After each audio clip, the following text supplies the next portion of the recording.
अमरावती की सांसद नवनीत राणा रविवार की शाम उमेश कोल्हे के घर पहुंची, उनके परिजनों से मुलाकात की। उमेश के परिजनों ने बताया कि किस तरह से पुलिस ने पहले इस मर्डर को लूटपाट की शक्ल देने की कोशिश की। इसके बाद सांसद राणा ने अमरावती पुलिस पर गंभीर आरोप लगाए। सवाल पूछा कि किसके इशारे पर केस को 12 दिनों तक दबाया गया। तो मुझे लगता है जो डीप मारा गया है, जितना घाव जो था वो सीधे क्लियर था, आए मारे और चले गए, ये इंटेंशन से उनको मारा गया। चोरी की कोई मंशा कहीं नहीं थी। पर 12 दिन ये डिपार्टमेंट ने, जब तक केंद्रीय एजेंसी यहाँ पर आती नहीं, इन्वेस्टिगेशन करती नहीं, नेशनल मीडिया इस केस को बाहर प्रेजेंट नहीं करती, क्योंकि 10-12 दिन पहले तो यहाँ पे कांग्रेस की सरकार थी, महाविकास अघाड़ी की थी, कांग्रेस की यहाँ पे गार्जियन मिनिस्टर थे। ऑलरेडी पहली बार देश में ऐसा हो रहा है कि हिंदू विचारधाराओं को लेके कहीं देश में कोई राज्य में सरकार बदली है, वो महाराष्ट्र है। पहली बार हुआ है इतिहास में कि विचारधाराओं को लेकर सरकार बदली गई है, और उस विचारधाराओं के बीच में अगर ऐसी घटनाओं को इन्होंने प्रेजेंट किया होता, वो चीज दबाने की कोशिश हमारी अमरावती की सीपी कमिश्नर ऑफ पुलिस ने और यहाँ की गार्जियन मिनिस्टर ने किया। मुझे लगता है जिसने घटना की वो तो क्रिमिनल है, पर उसके साथ जो घटना को दबाने की कोशिश की, वैसे भी आरोपियों के ऊपर घटना दबाने की कोशिश की, ऐसी सीपी आरती सिंह के ऊपर भी ये केंद्रीय एजेंसी के द्वारा इन्वेस्टिगेशन होनी चाहिए, वो भी मैं डिमांड। ऐसे कई लोग। उमेश कोल्हे की हत्या के बाद शहर में तनाव तो है ही, डर भी है। खबर है कि अमरावती में कुछ और लोगों को जान से मारने की धमकियां मिल रही हैं, इसलिए इस केस की सुनवाई फास्ट ट्रैक कोर्ट में करवाने की मांग जोर पकड़ने लगी है।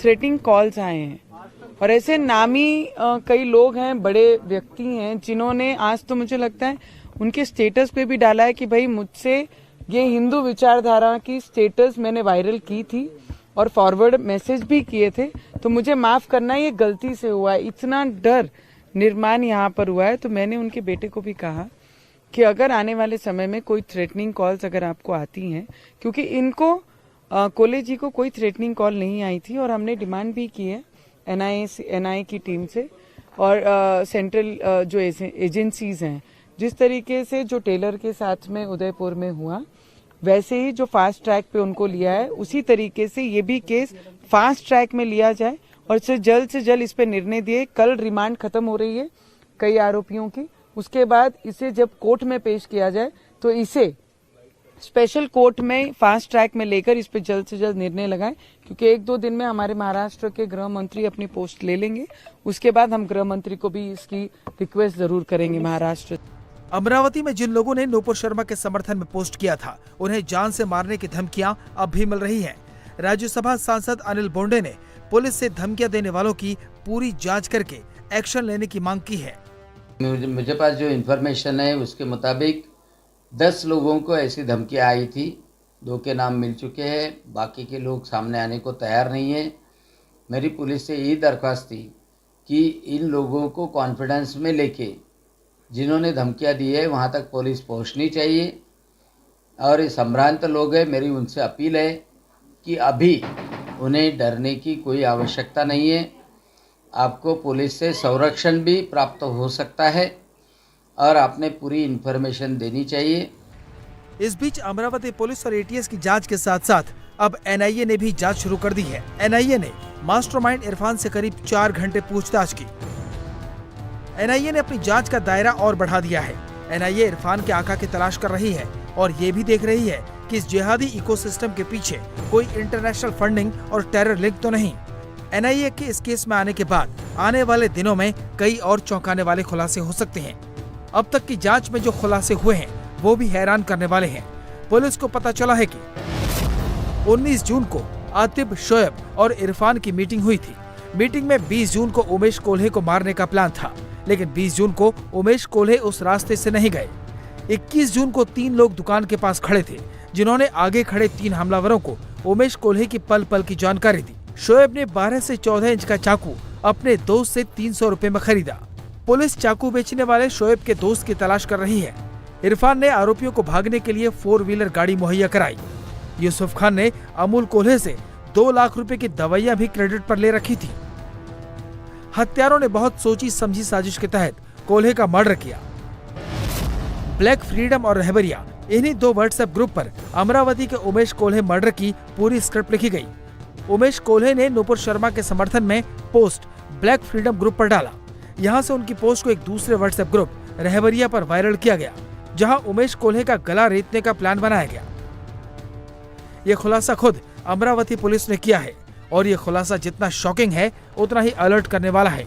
उमेश कोल्हे की हत्या के पीछे एक पूरा जिहादी इकोसिस्टम काम कर रहा था, जिसने उमेश कोल्हे को पहला टारगेट बनाया। सोच समझकर हत्या की पूरी प्लानिंग की गई और 21 जून की तारीख फिक्स की गई, जिस दिन उमेश कोल्हे को मारा गया।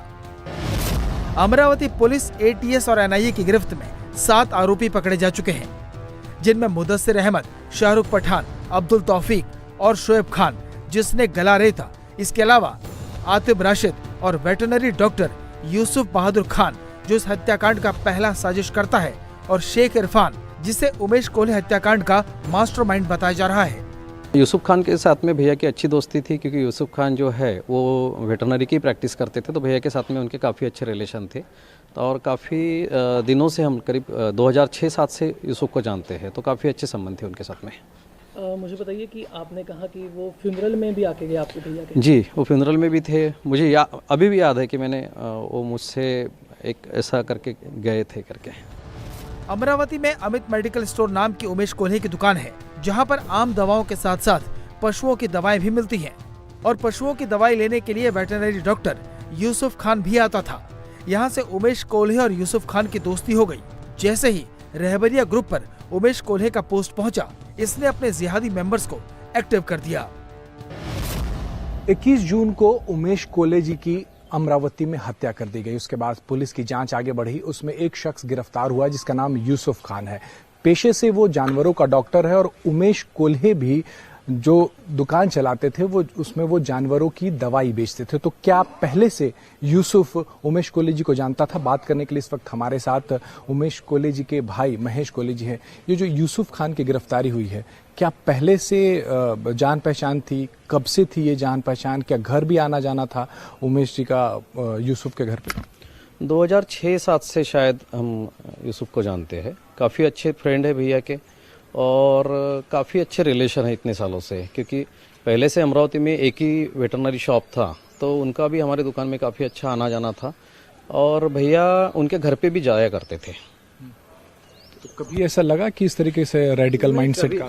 देखिए कैसा है, अगर आपका कोई दोस्त है तो आप कभी ऐसा सोच भी नहीं सकते कि कोई ऐसे माइंड का भी हो सकता है। ये वो तो आज भी हमें विश्वास नहीं होता है कि भाई ऐसा हो सकता है करके। कितने आरोपी पकड़े और मुख्य आरोपी को आप लोग ने धर दबोचा, कहाँ से पकड़ा, कैसे इनपुट मिला आप लोगों को?